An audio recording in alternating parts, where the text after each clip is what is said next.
Phyllis Pelt. Welcome to our video on personal barriers and obstacles that occur when increasing physical activity.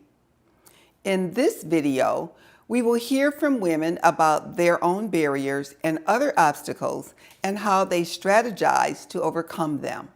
Women told us how they overcame their own personal barriers or obstacles when they were changing their physical activity routines.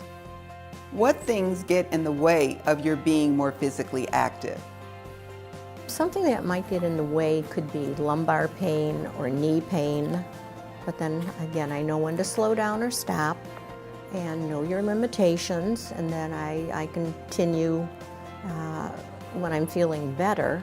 The things that are challenges to me so that I might not be as active as I want at any one time is fatigue, motivation. I still work. For me, exercising is best in the morning, and I can't always do that. So by the time I get home at night, I'm tired. If you're a mom with younger children, that's going to be a little bit harder. Being an older individual with just my husband, and there's only two of us in the house, I don't have to wash on Monday. I can do it whenever I want to. But I noticed that walking does carve. You must focus on making the time for yourself. Otherwise, those chores will get in the way. Because one week I just didn't walk. I needed to do housework. So you have to do it. You can't get around it. The floors need it, you know. So I did notice that, and I did think about walking. Walking does, finding time for yourself can be an issue because you have to really carve it out and you have to make yourself do it. I have a house that is a raised ranch, so we have 2 sets of stairs.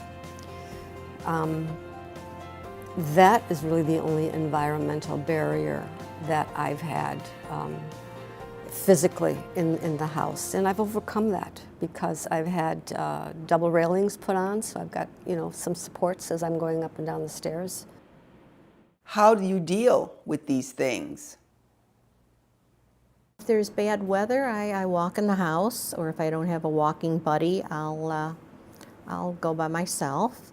And I'm learning to vary my times because I'm one of those people. I like my day set when I'm going to do this, this, and this, and then he upsets that. So I'm trying to practice being flexible and not being so adherent to how I want to do it today.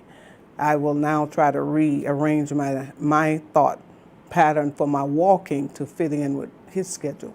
You have to know your limitations, and then you start over again as soon as the temporary pain situation is over with. So you will know, but you have to know your limitations. I would have to plan my day differently so that I can get my steps in and just work around. It's like you can't let it be a crisis. You just have to work around what's happening. And just look forward to walking, not making it a chore. You have to be self-motivated, and that'll help you get where you wanna go down the road. Do you get support for being physically active? Yes, I have bragging rights that I'm walking and I'm making my steps, and everyone is just so pleased because I was not doing that well. I had a cane for a long time, and I had the 2 knee replacements, and but now I have better days than days where I'm hurting. I have a coworker that I walk with from my office to the train station, which is about 2.5 miles. So we have a buddy system. My goal, well, I guess I'm racing with my daughter. She's at 14,000. I thought I was doing good to get to 8. Now she's going to 14. So I have her as a challenge to kind of look up to and fight to keep up with. Dr. Lynn Braun, our clinical expert and nurse practitioner at the Rush Heart Center for Women, will be providing valuable information about how to accommodate a physical activity routine if you have any health conditions. Let's hear what she has to say. What if you have a health condition that you need to consider, like heart disease? It's very important to consider any health condition while doing physical activity, and there needs to be a dialogue between the woman and her healthcare professional about this. When a woman has a heart condition, she needs to listen to her body and report any symptoms that might be concerning that occur while she's engaging in that physical activity. If she's experiencing exertional chest pain or pressure, excessive shortness of breath, dizziness, feeling as though she's passing out, feeling that her heart is beating very fast, unusual fatigue or weakness, these are very significant warning signs. Stop the activity, report those warning signs to her healthcare professional. What if you have diabetes? You should call a provider if you have diabetes and have concerns while engaging in physical activity.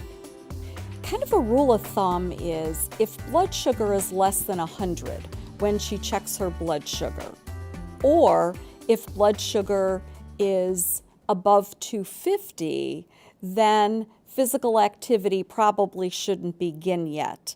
If blood sugar is less than 100, she should ingest some type of carbohydrate source before starting the physical activity. This is particularly important if a woman takes insulin or takes any type of oral medication that could cause hypoglycemia. Another precaution, engage in physical activity with a buddy. She should wear a medical alert bracelet or some type of indication that she has diabetes. Carry some type of a sugar source with her so that if she experiences symptoms of hypoglycemia, like perspiration or feeling that the heart is beating very fast, she can ingest that source of glucose.